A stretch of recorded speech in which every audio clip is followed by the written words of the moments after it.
Alrighty then, we are fixing to make some chicken stew that the base of it is gonna be a roux. And it turned out that this can be a food storage meal. Who knew?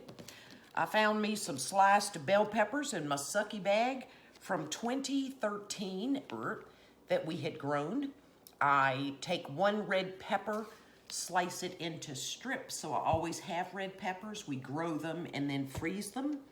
So I've got them here. Of course, I got the onion, the celery, and the bell pepper. I'm also gonna use a chicken broth from 2013 I found in my pantry. I've got some like rogue things that move around. And then a turkey stock from 2017, and I have another one in case I need more, because when you're a canner, you have more on your shelf. And my husband prefers the red pepper over the green pepper, because every time I pull a little sucky bag out, he has to tell me something about them, and he's gonna tell us about it. Tell us about the red bell pepper. Fascinating, absolutely fascinating. I read an article that was based on the top 10 most nutritious vegetables, and number one, believe it or not, was the red pepper. Woo. By weight, the red pepper is the most nutritious vegetable in the world. Thank you for sharing that fascinating information. You're Because welcome. I hear it all the time, but I can't remember about it because he'll tell me every time. I got myself 4 defrosted chicken thighs with skin and bone that I have seasoned very well. I also have 3/4 cup of oil and a cup of flour, all-purpose, not self-rising, and 3 cups of my chicken and turkey stock with a backup in case I need it. So this could very easily be a food storage meal, because actually it turns out it's from food storage. Well, who knew? Let's make some chicken stew. I kind of busted a rhyme there. Chicken stew for me and you. Woo. So we are going to do 2 things at one time. And I know the men watching are going, oh, I can't do 2 things at one time. So you can do them one at a time. But because I'm a little girl mouse, I'm gonna do both. And I'm gonna brown my chicken with no flour on it in this skillet.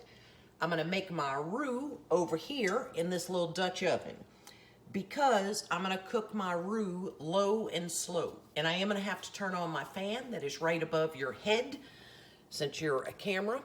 All right, oh, raise up, tilt down, there we go. Okay, so I'm gonna do that. Then I'm gonna remove my chicken that I have browned, and I'm gonna put my celery, my onion, and my red pepper in here and saute them in the fond. So the reason I'm doing roux in my Magnolite is it's loud in the cast iron when I whisk, and the camera really picks that up, just like I would normally do this in my Lodge cast iron skillet, but it has a bumpy bottom and it's very loud when the whisking is on it, and it does not make for good viewing unless you want to mute it. Okay, so I'm going to get started. And please remember, with a roux, it's a controlled burn. You're getting oil very, very hot, and you want to have a Dutch oven or a skillet with a lid in case it catches on fire. You can put that fire out. And when you are making a roux, never ever leave that. I don't care if the UPS guy's knocking on the door and you need to sign something for it. Ain't nothing worth burning your house down. You feel what I'm saying? I do not look good on fire, okay? I am also, on this waxed paper I had, gonna get my seasonings off of here. Waste not, want not, right? What did not stick to the chicken.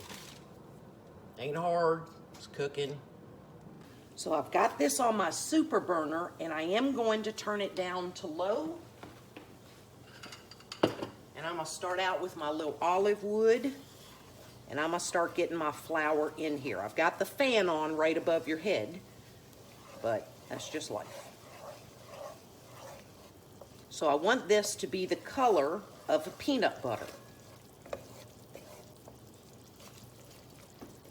And it very quickly, I don't know if you can tell on the camera, changes color quickly. So I may have to turn this down, but I do not want to burn it. So don't be worried. If you make a roux low and slow, you're still gonna make a roux. So I have turned it down, but notice, and if I were not doing this in a Dutch oven but a skillet, I would be wearing a long sleeve shirt, because if this pops and hits you, it is molten lava and it will burn the pure D snot out of you. And you have a big old ouchie. So now my chicken's starting to get hot, and I'm just gonna keep my roux going. And you do not want to use a pot on a roux that, say, has a lower ridge, or it could burn on you. And I'm gonna pull out my whisk.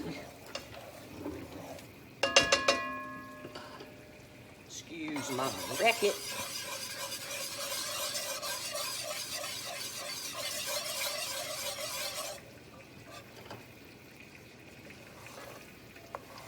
So that is on the lowest setting on my super burner with just a little ring in the middle, but we had it hot from the beginning.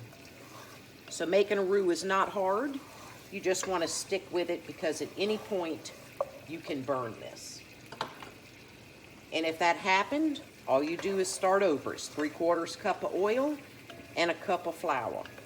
When I make a gumbo, I use 1 to 1. So 1 cup of oil to 1 cup of flour. So I'll keep this going. If you can see my chicken browning, I mean, I'm gonna brown it. And then it's gonna cook for 2 hours covered, and that chicken will get super tender. Give you a visual on how hot that is. I started it on my super burner. Notice I'm using the smallest ring, the center, or the simmer burner, to give you an idea of how hot this gets and why you want to pay attention to it. And of course, it's getting very thick. I may have to switch to my whisk, but just watch it. It doesn't have to take too long. So we are still working on the roux. We have not flipped our chicken over. And my niece asked me once, how do I know the color of peanut butter on a roux? And I was like, girl, get you a little spoon of peanut butter and lay it down there. That ain't the color of peanut butter yet. And then when it's that color, you eat it. So if you notice, it's getting very thick.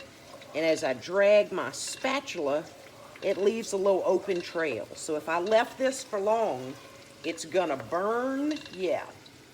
So I switch between my little olive spatula and my whisk. Noisy. So let's flip our chicken, our yard bird. Oh, nice and brown. And the drippings will not build up on the bottom of this cast iron skillet, which I love. But all that drippings and flavor are there, so I ain't worried. I ain't scared. So where's our roux now? We just, oh, about to lose my flippers. Still slow. Still not on my super burner.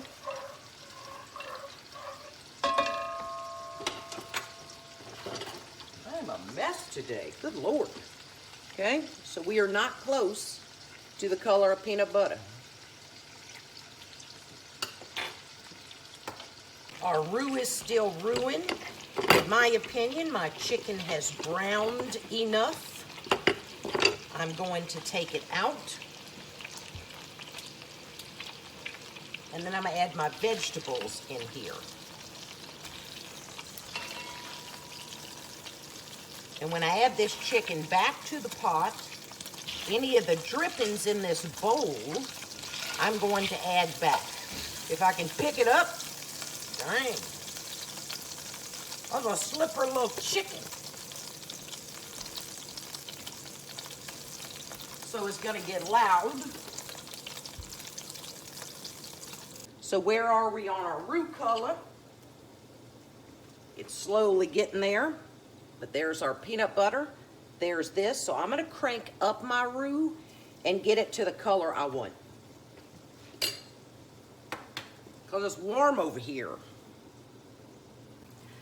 So my roux is the color that I want, and I don't want it to get much darker, but it's going to do some because this Magnolite pot really holds in the heat. So I'm gonna slide it, my burner is off, onto the back and get to the rest of this. So ain't hard. So we have arrived at our color in just a little bit of time that I took that off the burner, but this is still hot as all get out. Peanut butter color. Ain't rocket science. Now I get to eat the peanut butter. So our vegetables are where we want them. I'm gonna take them off of low, turn it up to medium, and I'm gonna put in my 2 cups of, well, it's 1 turkey and 1 chicken stock. Get that in there, and if it needs more, oh well. Oh wait, that's too loud.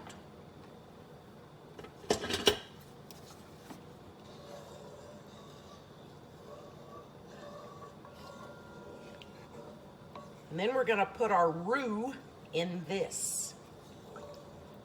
And if you see a roux break apart, have no concern. It comes back together. Normally, I would have added the vegetables into the hot roux, but it steams up the camera and it makes a lot of racket. All you've got now is the fan over your head, so you're fine, don't worry. Let me get this hot. So I want to get this hot before I put my roux into it.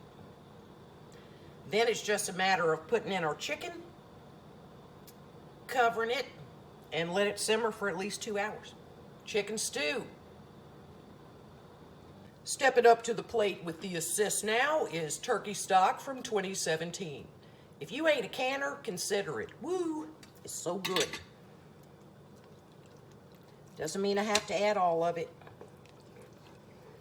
I just want to get this a little bit loose.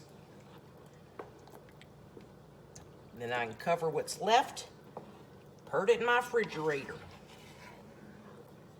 All right, so I'm gonna cut, yeah, see that made a nice difference of not so thick. And this chicken will continue to add a little bit of liquid. Now it's just on low. I gotta put it on my heat diffuser to lift it.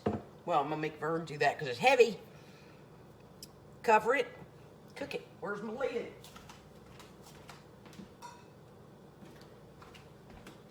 The lid's right where I left it. Let me go get the man. Vern moved it up on the heat diffuser for me. So now it's lifted off that propane burner. The flavor is righteous. So I've put 2.5 pints of turkey and chicken stock, but you see what it looked like before the roux went in. This flavor is outstanding. We'll serve this over rice, and I'll show you what it looks like when we plate it up and get ready to get our munch on. Chicken stew. It's what we do.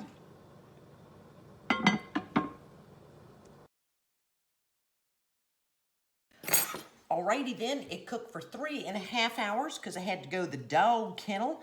And instead of rice, we went with some mashed taters. And all I gotta tell you is that this gravy, that roux base, is off the chain. Oh yeah. Garlic mashed potatoes. You cannot beat it. Remember, I had the skin on the chicken. If you want to make it look prettier when you put it on the plate, then just take the skin off. But that chicken is moist. I do not need a knife, and it will just pull apart from the bone. I stuck my thermometer in there for grins, and all is good. So this is an easy meal to cook for a lot of people. You can even cut your thighs in half and have more, but this is a very satisfying meal in the winter. Chicken stew, it's what we do. Yep.